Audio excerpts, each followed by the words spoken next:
Ang kwento ni Tomby. Ang kwentong ito ay hango sa totoong buhay. Mula ito sa isa nating tagapakinig. Karanasan ito ni Telmo. Walang eksaktong taon. Probinsya ng Maguindanao.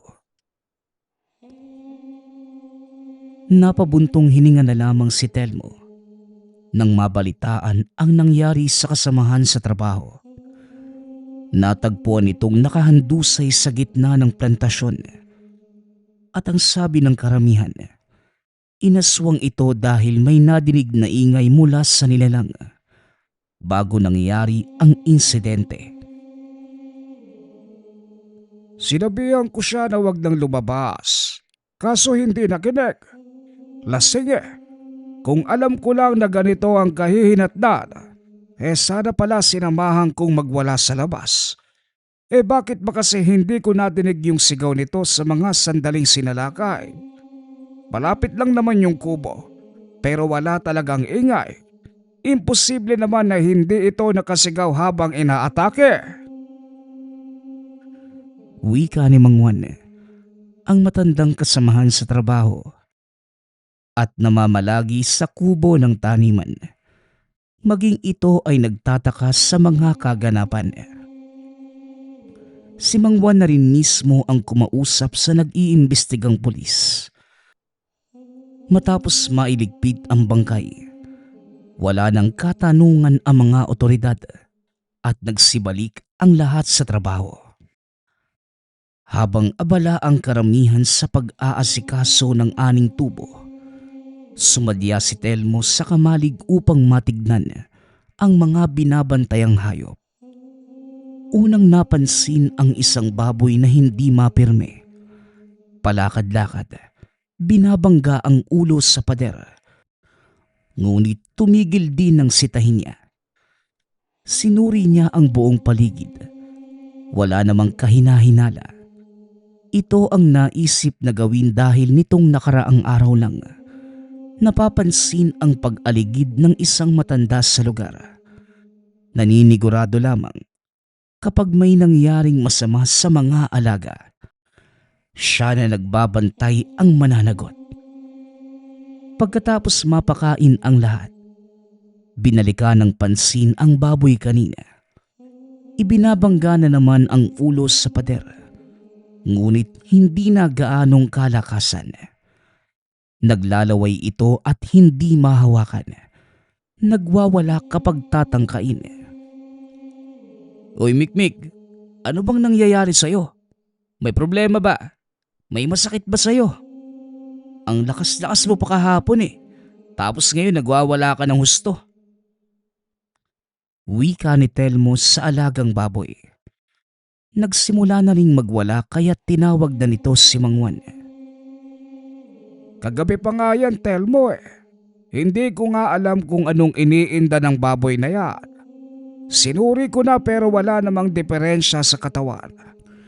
Pinaalam ko na din kay bossing ang tungkol dito. Maghihintay pa tayo sa araw ng pagbabalik. Semana Santa na kaya doon muna mamamalagi sa probinsya ng asawa niya. Huwag mo nang masyadong isipin.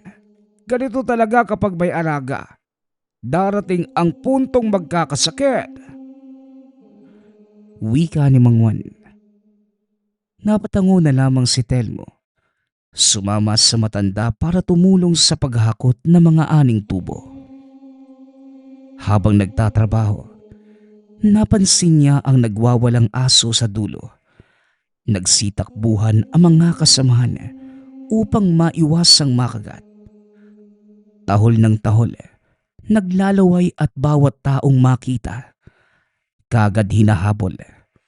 Sa puntong ito biglang nahinto ang lahat ng gawain sa taniman. Alis na! Umalis ang lahat! Pedro, huwag mo nang batuhin niyang aso. Hayaan mo na at baka lalong magwala. Madedehado ka pa. Kayo dyan, tumakbo na kayo. Talian niyo! Wika ni Mang Juan. Sinubukan nilang pigilan ang aso subalit hindi kayang awatin. nagwawala ng husto. Inaararo ang mga pananim sa kabilang sakahan. Maging ang mga aning tubo ay ginulo na rin. Lahat ng mga trabahador pumasok ng kubo. Hindi ito maaabot na mabangis na aso dahil may mataas na bakod. Dumarami na yung nagwawalang hayop ngayon ah. Noong isang linggo, may nakita ako doon sa kabilang sityo. Noong isang araw naman, meron din tapos ngayon. Nagkakatotoo na yata yung nasa Biblia. Yung tagpo kung saan pumasok sa mga baboy yung espiritu ng demonyo. Ganun yata yung nangyayari sa mga hayop dito eh. Wika ni Pedro. Kung sa bagay, sino ba naman ang nakakaalam sa mga kaganapan ng mundo? Walang makakahula sa mga mangyayari. Kaya posible yung sinasabi mo, Pedro. Isa pa, kasagsaga ng Semana Santa. Pinaniniwalaan na patay yung ating Diyos. Ay nako, kinakabahan tuloy ako. May pinapabantayan din mga hayop yung amo natin. Paano kung yung nagwawalang baboy doon, kagaya ng sa aso? Ay sus Mariosep. Wika ni Mang Juan. Maging si Telmo na nakikinig ay kinikilabutan ng wala sa oras. Ang ibang trabahador, nagpaalam na uuwi na lamang kesa makipagsapalaran sa aso na naroon pa rin sa taniman. Pinayagan na lamang din ni Mang Juan dahil pati ito ay hindi na nais pang bumalik roon. Mas pipiliin pang mapagalitan ng amo kesa buwis buhay na haharap sa nagwawalang aso. Pagsapit ng hapon, saka lamang sila naglakas loob na sumuri. Patay na yung aso. Nakatihaya na sa gitna ng tubuhan. Sila na din ang naglibing dahil nasa lupain ang pinagtatrabahuhan. O Telmo, mas malalim pa yata sa hukay ang iniisip mo ha. May problema ka ba? O natatakot sa asong ito? Huwag mo nang alalahanin yon. Patay na eh. Wala nang magagawa yan. Wika ni Mang Juan nang mapansin ang pananahimik ni Telmo sa isang tabi. Hindi naman po, Mang Juan. Napapaisip lang kung bakit nagkakaganito yung mga hayop. Parang wala na yatang pinipili eh. Tumama sa baboy at aso. Hindi pa nga natin na ipagluksa yung kasamahang namatay kanina. Tapos ito naman. Tugon ni Telmo. Dahil sa sinabi ng binata, biglang may napagtanto si Mang Juan. Sandali lang. Mabuti nabanggit mo yung namayapa nating katrabaho. Noong isang araw napansin kong wala siya sa sarili. Parang yung nangyari sa aso kanina. Sinunggaban pa nga ako eh. Tignan mo, nadaplisan ng kutsilyo noong inambahan ako. Hindi ko masyadong inisip dahil matagal ko nang kakilala. Pinagpasensyahan ko na lang. Kako baka may pinagdadaanan din yung tao. Sa katagalan bumalik din naman sa wisyo. Kahapon, umaga pa lang naglalasing na. Tapos bago dumilim, nawawala ulit sa sarili. Sinabihan ko na wag lumabas pero hindi nagpapigil. Magdamag kong hinintay hanggang sa natagpuan na wala na palang buhay. Mang Juan, hindi niyo po sinabi yan sa mga pulis kanina. Bakit po? Makakatulong yung impormasyon na yan para mabigyan ng maayos na katarungan yung biglaan niyang pagkamatay. Telmo, hindi ko detalyadong sinabi ang lahat dahil pakiramdam ko may mali. Ilang taon na kaming magkasama rito sa tubuhan ni Bigoy. Nauna pa nga yan kesa sayo. Mabait ang batang yon. Nahihiyangang humindi sa mga utos kahit pagod na. Ay nako, basta may mali akong nakita sa nangyari. Hindi ko lang mailagay sa salita. Pag-uusap ng dalawa. Napabuntong hininga si Telmo. Hindi niya magawang kumontra sa matanda dahil sa pagkakilala rito. Lahat ng kutob nito ay nagkakatotoo. Siya rin naman ay hindi matanggap na basta na lamang namatay ang dating kasamahan. Ang inilagay sa report ng mga pulisya, ayon na rin sa doktor na tumingin sa bangkay, inatake sa puso. Subalit iba ang hinala niya. Noong nilapitan ang katawan kanina, may samyo ng aswang na naaamoy. Hindi man ganon katindi, ngunit meron pa rin. Alam kong iba rin ang hinuha mo, Telmo. Kilala kita, bata. Ang lahi mong pinagmulan ay mula sa Antingero at Albularyo.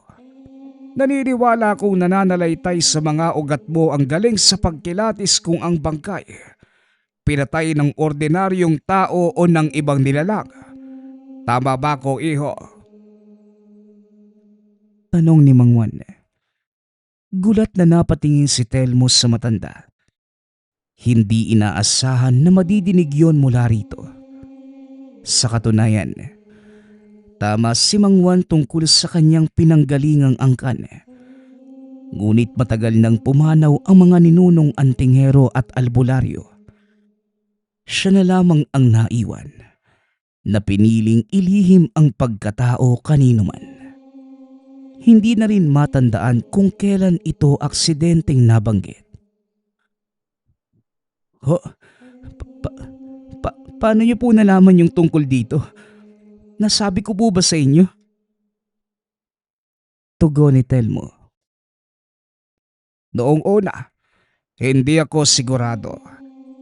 Napansin ko na kamukha mo yung yumaong si Mangkulas.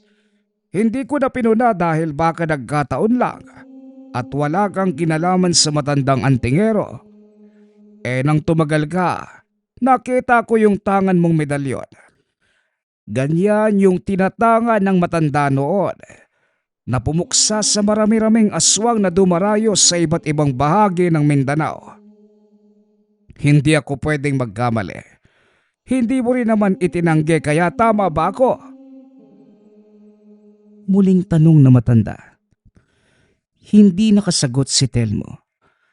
Habang si Mang Juan naman, umarap sa kakarating ng mga pulis upang magsagawa ng karagdagang katanungan tungkol sa pagkamatay ng kasamahan noong nakaraang araw. Pagkarating ng tahanan, habang nagpapahinga sa bakuran, napansin ni Telmo ang takbuhan ng mga dumaraan. Dali-daling napatayo upang maiwasang mabangga ng mga kalalakihan na kung saan-saan na lamang tumatakbo. Nahawakan niya ang isa at saka pinasok sa tahanan para makausap. Kuya naman, kumakaili. Nako, ayan na yung asong baliw oh. Wika ng binata. Ito na rin mismo ang nagsara ng pinto. Nakita ni Telmo ang asong dumaraan. Walang pinagkaiba sa asong dumaan doon sa taniman. Wala sa sarili, basta na lamang nangahabol. Dumidiretso sa mga kabayan. Lahat ng mga tao ay nagtatago. Kuya, malaki naman yung katawan mo eh. Baka may magagawa ka para tulungan kami. Uwi pa kasi kami ng mga barkada ko sa kabilang bayan. Dumaan lang kami rito. Tapos nakasalubong namin yung asong baliw na yan. Baka naman kuya. Wika ng binata. Naisip na rin ito ni Telmo. Naghihintay lamang ng tamang tiyempo para mas mapabilis ang paghuli. Dali-dali itong kumuha ng patalim at ng sandaling lumabas. Dumirekta sa kinatatayuan ng aso at saka walang pagdadalawang isip na tinaga. Paulit-ulit hanggang sa tuluyang humandusay. Lumapit din ang isang kapitbahay. Hinampas ang ulo gamit ang dalang kahoy. Arebala, saan ba galing yung mga aso ito? Dumarami na ang nababaliw na mga hayop ngayon. Ganito na ba kasama ang paligid para pati hayop mawala sa wisyo. Diyos mio! Wika ni Mang Tony. Sinuri ni Telmo ang katawan ng aso. May naaamoy itong samyo ng aswang. Sa katunayan, may nararamdamang puwersa ng nilalang sa kaloob-looban nito. Pati ang tinatangan ayon din ang sinasabi. Telmo, kami na ang bahalang lumigpit sa asong ito. Salamat kung hindi dahil sa lakas ng loob mo. Mukhang hanggang ngayong ginugulo pa rin tayo ng hayop na ito. Magpahinga ka na at may trabaho ka pa bukas. Wika ni Mang Tony. Napatango na lamang si Telmo. Hindi na nababahala dahil habang sinusuri ang aso kanina, nagsagawa na rin ng maiksing orasyon para manatili sa katawan nito ang sumpa at hindi na mahawa sa mga taong mapapalapit. Sinabihan na lamang niya si Mang Tony na siguraduhing malalim ang hukay. Napabuntong hininga si Telmo. Napapaisip sa kung paanong paraan nagkaganon ang mga aso at iba pang mga hayop. Sa pagkakalam niya, tanging tao lamang ang nahahawaan ng sumpa ng aswang. Ngunit sa mga nangyayari, may kapit ng sumpa ang mga hayop na ito. Ang mga ninuno ay wala ding nabanggit tungkol sa ganon. Teka, posible kayang mayanggaw yung isang hayop ng aswang? Paano naman mangyayari yun? Aswang na nagbabalat kayong hayop. Pwede pa. Pero yung gawin yung hayop ng nilalang. Wika ni Telmo sa sarili. Muling napabuntong hininga ang binata. Naguguluhan sa takbo ng mga pangyayari. Hanggang sa ipinagkibit balikat na lamang. Sa paglipas ng oras, muling nabulabog ang pagpapahinga nang madinig ang sigawan mula sa labas. Pagdungaw sa bintana, isang malaking baboy ramo ang nagwawala sa mga kabahayan.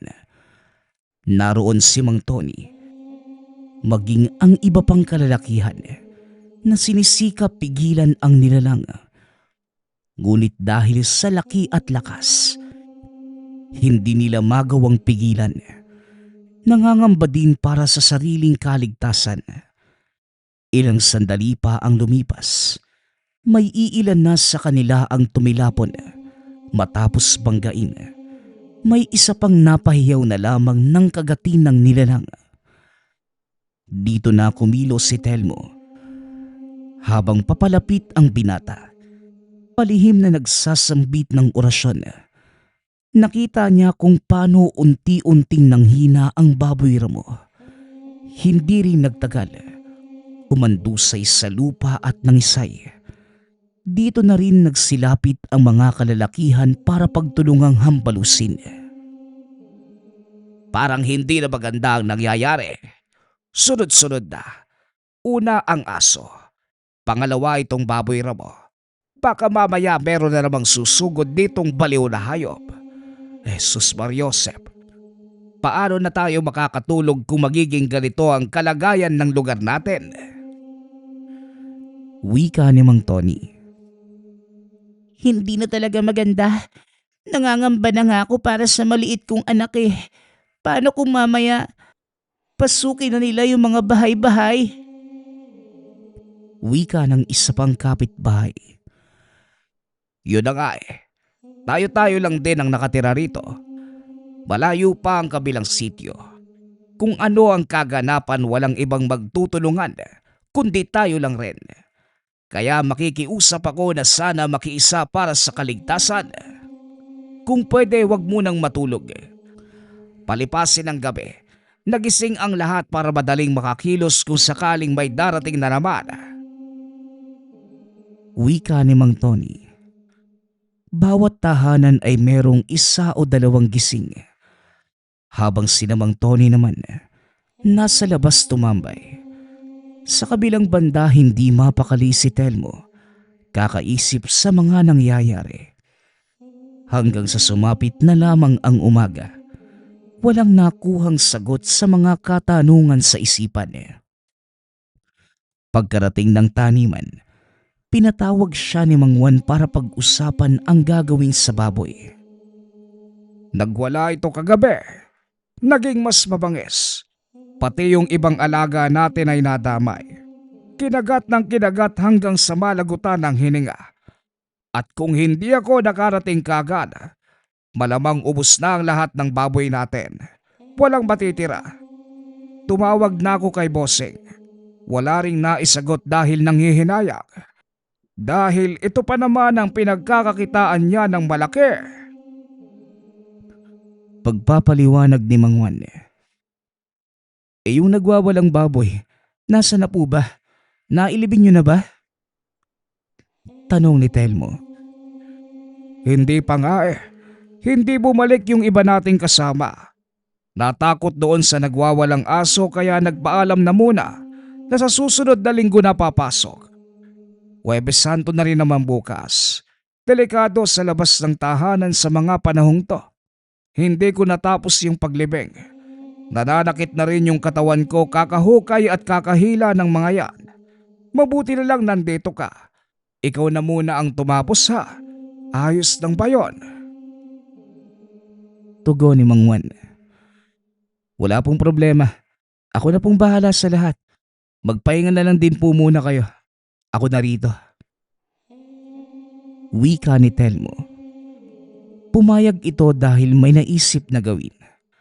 Sa sandaling umalis si Mang Juan, sinuri niya ang katawan ng baboy at nakuha mula sa loob ng sikmura ang isang maliit na bato na kung tawagin ng antingerong ni Nuno, nagtataglay ng sumpa ng aswang. Dito lamang mas naging malinaw ang lahat. Ang mga hayop ay hindi basta nawawala sa sarili. Sila ay nayanggaw. Imposible. Paano tong nangyari? Pero ang nakakagulat lang, bakit sa hayop? Sa kasino yung lapastangang may kagagawan nito? Ang hangin ng isip, pati yung hayop dinadamay niya. Wika ni Telmo sa sarili. At napabuntong hininga na lamang dahil sa nalaman. Tinapos niya ang paghukay. Isiniksik ang lahat ng patay na baboy at saka dali-daling sinunog.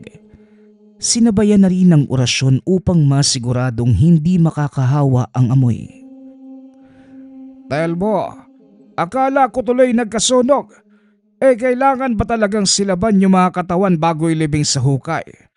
Ano ba sa tingin mong nangyayari sa mga ito? Tanong ni Mang Juan na makalapit sa kanya. Manong, tinignan ko yung katawan ng baboy. May nakuha akong bato sa loob nito. Siguradong niyanggaw ng kung sinong lapastangan na nilalang yung mga hayop na ito. Hindi ko rin maiwasang maisip yung nangyari kay Bigoy. Ang sabi ninyo, aswang ang pumatay sa kanya. Pagkatapos nun, nagsisulputan yung mga hayop na nahawaan. Hindi po ba nagkataon lang ang lahat? Pagpapaliwanag ni Telmo. Dahil doon, pati si Mang Juan ay napaisip sa sinabi niya. Pareho silang natahimik habang pinagtatagpi-tagpi ang mga kaganapan. Kalaunan, nagpalitan sila ng ideya. Kung si Bigoy lamang ang pag-uusapan, masasabi ko talaga na malihim ang batang yon.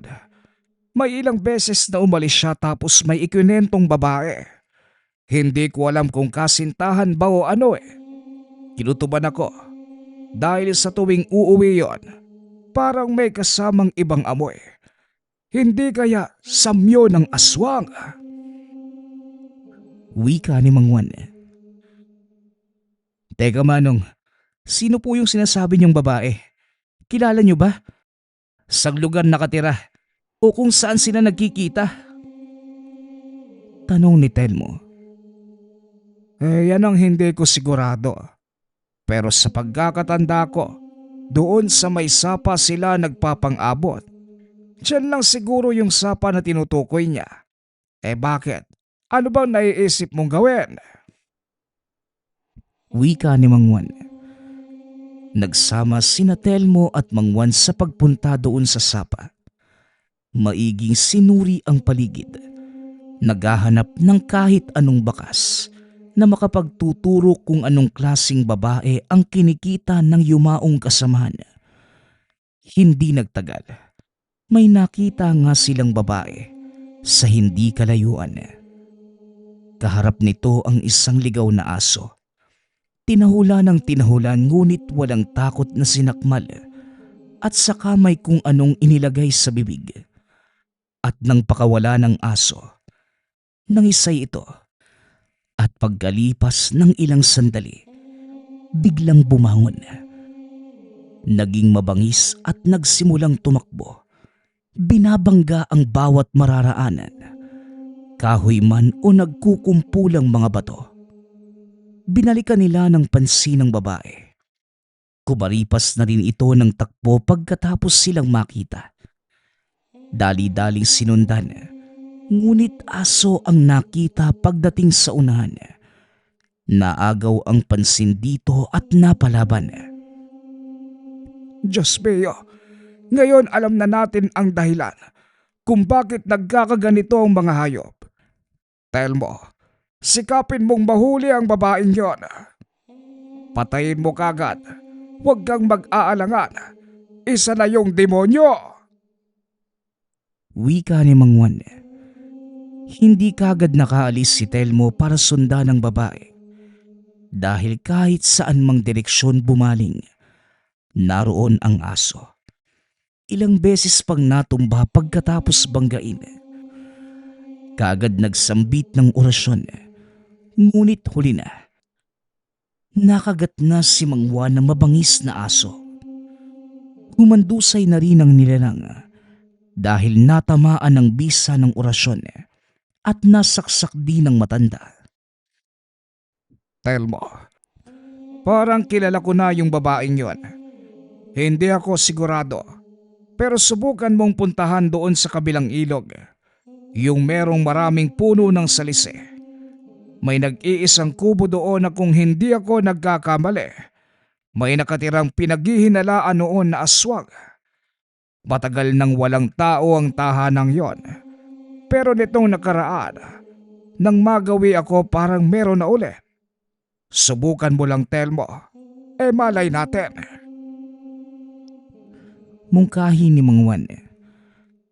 Napatango na lamang si Telmo. Tinandaan ang sinabi ng matanda. Ngunit hindi muna ginawa. Inuna ang panggagamot sa sugatan nitong braso. Masyadong malalim ang sugat. Nangihina at namumutla na ang matanda. Telmo, unahin mo na yung babae. Kaya ko na yung sarili ko. Kung hindi ka pa kikilos, malamang may gagawin na namang kasamaan ang demonyong yon. Pamimilit ni Mang Juan. Huwag na po muna kayo magsalita, Manong. Pupuntahan ko din yung babaeng yon. Tatapusin ko lang po yung panggagamot sa inyo. Kailangan tong maagapan. Malalim yung sugat eh. Tugon ni Telmo. Makalipas ang ilang sandali, natapos din ang panggagamot. Hinintay muna ng binata na umayos ang pakiramdam na matanda bago tuluyang iniwan. Pagsapit ng gabi, inihanda na ni Telmo ang sarili para sa gagawing pagtugis. Bitbit lamang niya ang itak na bigay sa kanya ni Mang Juan. Tiwala sa sarili at ang tangan. Bukod sa mga ito, wala nang ibang kargada. Pinuntahan niya ang sinasabing ilog. Bumungad kagad ang nakahilerang puno ng salisi sa tabi. Nakita din ang kubo na halos bumigay na sa sobrang kalumaan. Ilang sandali pa lamang siya naroon. Ngunit naaamoy na ang samyo ng aswang. Malakas din ang presensya nito na hindi mapakali ang tanga na medalyon. Napansin ni Telmo ang paglabas ng isang babae. Madilim man sa lugar, Ngunit alam niyang ito yung nakita nila kanina. Sinuri nito ang buong paligid. Para bang napansin ang kanyang pagdating. At ngayoy hinahanap ang pagtataguan. Hindi nagtagal. Nag-anyong aswang yung babae. Pagapang-gapang na sinusuot ang buong kakahuyan. Nag-usal ng dasal si Telmo upang maiwasang makita siya nito kagad. Pinagmasdan niya ang bawat galaw ng nilalang. Nang nasa malapitan na ito, hindi muna sinunggaban. Nakiramdam muna ang binata at nang hindi na siya mahagilap, bumalik ang aswang sa kubo. Habang gumagapang biglang nag-anyong tao at palinga-linga sa buong paligid. Samantala, dahan-dahan ang kumilos si Telmo. Lumapit sa kubo ngunit bago pa makapasok, sinunggabang kagad ng aswang sa pintuan pa lang. Ganap na ang anyo nito nang magkaharap sila. Sinugod ng kalmot ngunit madaling naiwasan ng binata. Demonyo ka, pati mga hayop na walang kaide-ideya. Sinamantala mo. Kinawawa nyo na nga kaming mga tao sa pamamagitan ng walang tigil na pambibiktima. Pati ba naman mga alaga at ligaw na hayop dinamay nyo? Ganyan na ba talaga kahalang yung kaluluwa nyo? Kung sa bagay, wala ka namang kaluluwa eh. Kaya malamang gagawin lang yung kung anong gustuhin. Pwes, bigyan natin ng dahilan para matigil na itong kahibangan mo. Lumapit ka at papatayin kita. Wika ni Telmo. Nakatikom ang mga kamay nito sa galit. Sumugod ang aswang. Sinalubong naman ng binata ang bawat pag-atake nito. Maliksikong kumilos. Malakas. Nahihirapan pa itong tapatan sa mga unang minuto. Ngunit nagawa ng paraan pagkatapos mag-orasyon. Tuluyang nanghina ang nilalang nang matamaan ng dasal. Hindi rin makapaniwala si Telmo sa binigay na itak ni Mang Juan. Isang taga lamang ay tuluyang humandusay ang aswang. Para makasigurado, pinugutan pa niya ito ng ulo. Sinamantala ang pagkakataong masilip ang kubo. Doble ingat din dahil marupok na ang mga kahoy. Wala nang ibang nasa loob kung hindi mga bote ng langis. May iilang lamang loob sa gilid na nangangamoy at nilalangaw. Hinila ni Telmo ang katawan ng aswang papunta sa loob at pati ang buong bahay ay sinilaban. Pinanonood niya na unti-unting narurupok ang katawan at kubo sa hindi kalayuan. Sinigurado naman na hindi maaabot ng apoy ang mga halaman sa paligid. Pagkatapos, umuwi na para malaman ang kalagayan ni Mang Juan. Sa puntong ito, maayos na ang karamdaman ng matanda, ngunit namumutla pa rin. Isinilaysay ng binata ang mga nangyari sa babaeng aswang. Tuwang-tuwa naman ang matanda nang malamang matagumpay na napuksa ito. Sigurado namang hindi na masusundan ng insidenteng ito. Parang nag-e-eksperimento sa mga hayop ang isang yon. Dinamay sa kalokohan ang mga aso, baboy at kung ano-ano pa. Mabuti na lang at napatay mo. At sana lang din, siya yung babaeng ikwinento ni Bigoy at siyang may kasalanan sa pagkamatay nito. Nang sa gayon, naibigay natin ang hustisyang nararapat para sa kanya. Sumalangit nawa ang kaluluwa ng batang yon. Telmo, maraming salamat. Lahat ng ito ay dahil sa iyo. Wika ni Mang Juan. Ginawa ko lang naman po yung nararapat, Manong. Sana nga talaga. Tama yung pagkakaintindi natin sa sitwasyon. Tignan na lang natin kung ano yung mangyayari sa susunod na araw. Kasi kung nagkamali tayo ng pinuksang aswang, hahanapin natin ulit yung tunay na may kasalanan. Tugon ni Telmo. Tama ka dyan, iho. Pero sana siya na nga para makapagpahinga naman tayo. Masyado ng maraming nangyayari. Muling wika ng matanda. Matapos ang pag-uusap, sa kubo na rin natulog si Telmo upang mabantayan ang kalagayan ni Mang Juan. Hindi pa ito lubusang magaling.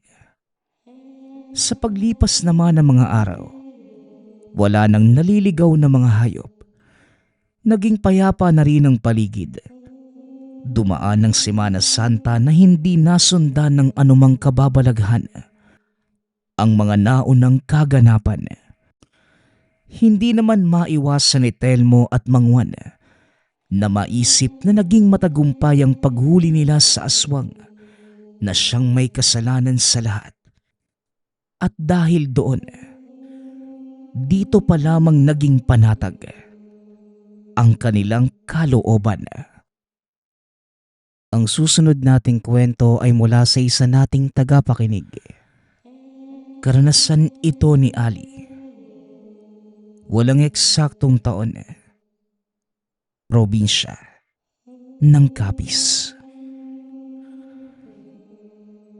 Si Ali, nag-iisang anak ni Tina at Dante.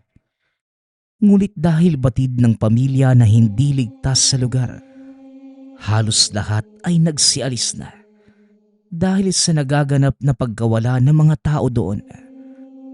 Sa labis na pag-aalala ng mga ito, pinatira nila ang anak sa tiyahin ng ina na si Tia Mira.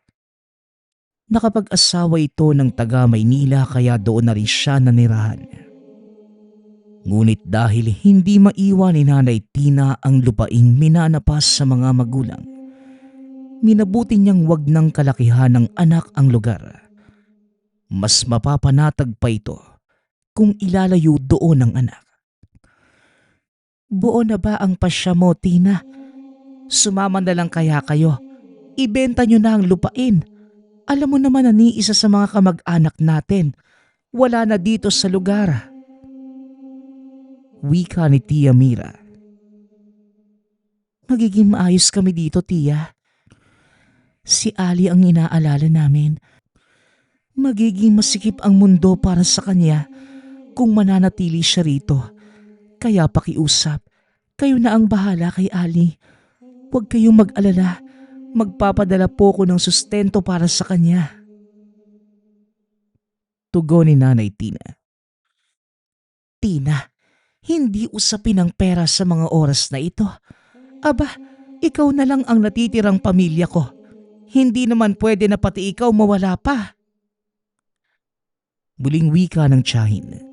Sabay yakap sa pamangkin na wala nang nagawa, kundi respetuhin ang pasya.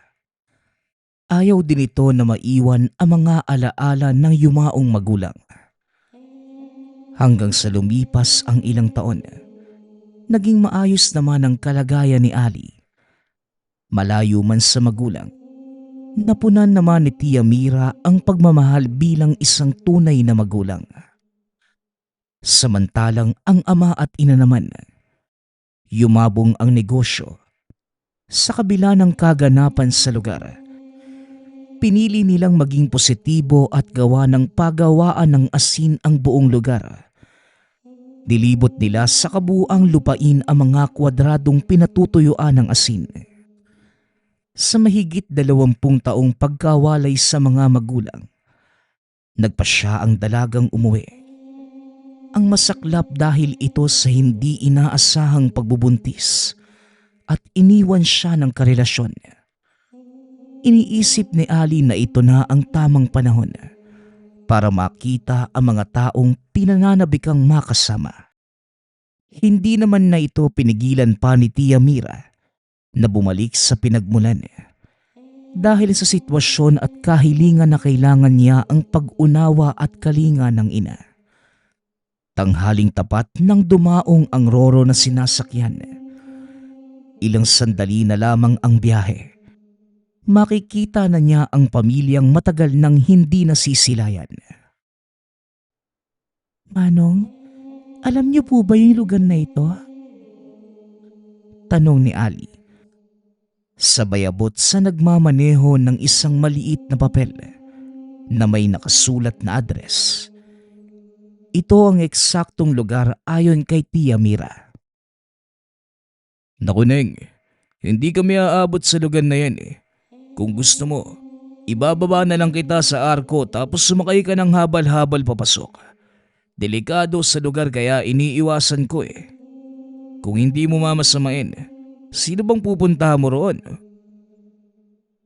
Tanong ng driver ng jeep na si Redan. Ganun ba? Uuwi po ako sa bahay ng mga magulang ko. Sa Maynila po kasi ako lumaki. Dadalaw lang sana ako sa kanila. Tugon ng dalaga. Mahaba pa ang napagkwentuhan nila habang nasa biyahe.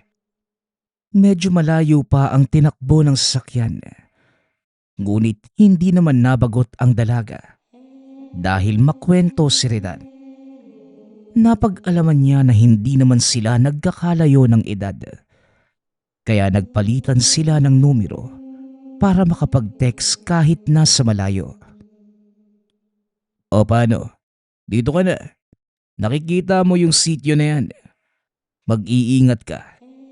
Nga pala, pag kailangan mo ng tulong, magpadala ka lang ng mensahe ha.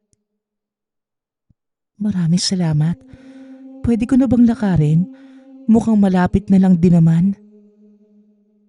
Pwede naman, pero mas ligtas kung sumakay ka na lang ng habal-habal. Wika ni Redan. Bumaba na lamang ito para alalayan ang dalaga. Dahil wala naman gaanong pasahero na mga oras na yon. Manong, sa may asinan po yan magpapatid. Kung pwede po sana, ihatid nyo mismo hanggang sa pinto ng bahay nila. Wika ni Redan. Nako ha, mukhang galing ka pa sa malayo ha. Sa asinan ba ka mo? Paalala lang ha, delikado ang daan papunta roon. Lalo pa kung dayo ka sa lugar. O siya sige, sumakay ka na at ako nang bahala sa'yo. Kilala ko yung may-ari ng asinan. Di ba si Dante Atina? Wika ni Manong Dan. Napatingin ang dalaga sa binata at kagad nang nagpaalam. Hanggang sa lumipas ang 20 minuto, natuntunan niya ang bahay ng mga magulang. Akbang magbabayad na ito sa driver. Ngunit hindi nito tinanggap at sinabing mabait naman ang mga magulang ni Ali. Kaya walang kaso kahit hindi na nito bayaran ang serbisyo. Sige na ha. Kamusta mo na lamang ako kila Tina at Dante ha? Sa kabilisan mo, kahit tirik ang araw, may mga jablong gumagala rito. O siya sige na at mag-iingat ka. Paalala ni Manong Dan. Habang papasok sa lugar, hindi niya maiwasang mamanghas sa mga asing namumuo sa bawat daang binabagtas. May ilang di ba pa ang layo ng masipat niya. Ang dalawang may edad na nakatambay sa beranda ng bahay. Tumayo ang mga ito nang makita siya at mga mabigat na dala ng dalaga. Anak, Ali, Dante, ang anak natin! Pasigaw na wika ni Nanay Tina. Tumakbo ang mga ito para salubungin ang anak. Humahagulgul pa ang ina habang yakap si Ali. Ngunit bigla silang may nadinig na huni mula sa itaas. Hindi ligtas, Tina. Sige na, bilisan ninyo. Ipasok mo ang anak mo. Wala talagang pinipiling oras ang mga halimaw na yan.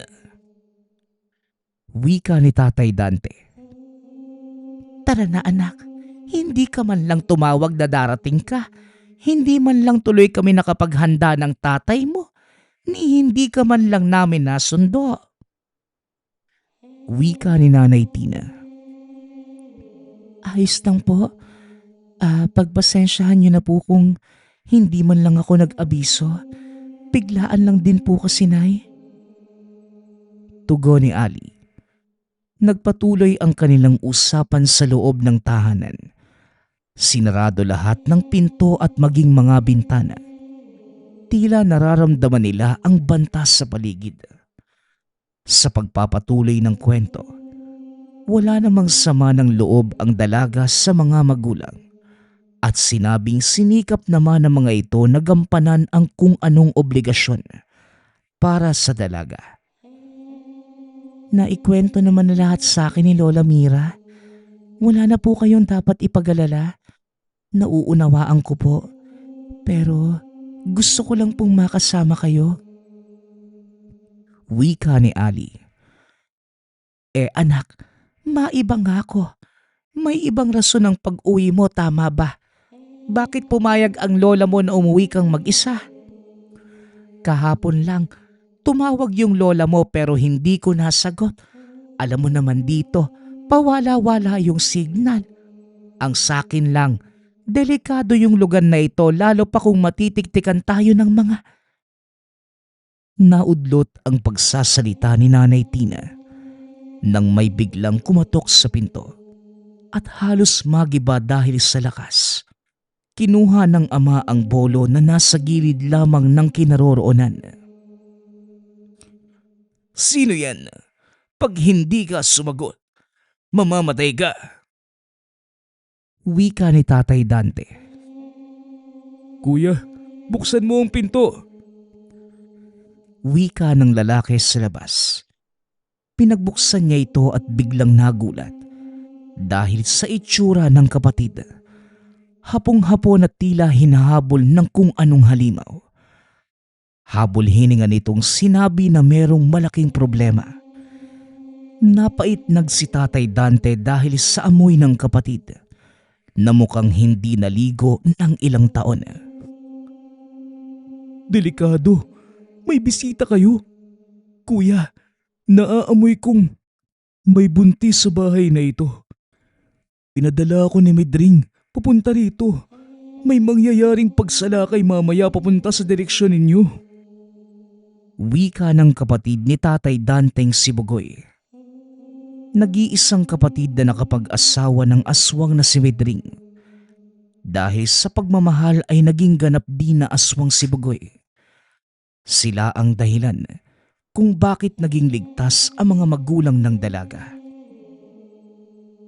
Ano bang pinagsasasabi mo, Bugoy? Sinong buntis at saka bakit naman sasalakay? Ikaw, tatamaan ka na sakin pag napuno ako sa'yo. Wika ni Tatay Dante. Ako ho, Tay. Buntis po ako. Sabat ni Ali. Tumingin ang lahat sa kanya. Hindi pa naman masyadong kalakihan ang tiyan ng dalaga at hindi pa ito mahahalata na mga ordinaryong tao. Mahabaging langit, anak. Sino ang ama? Bakit? Paano ka nabuntis? Diyos ko, napakadelikado ng ginawa mo. Wika ni Nanay Tina. Tina, ito. Lana pang proteksyon para hindi maamoy ng mga nilalang yung dinadala mo.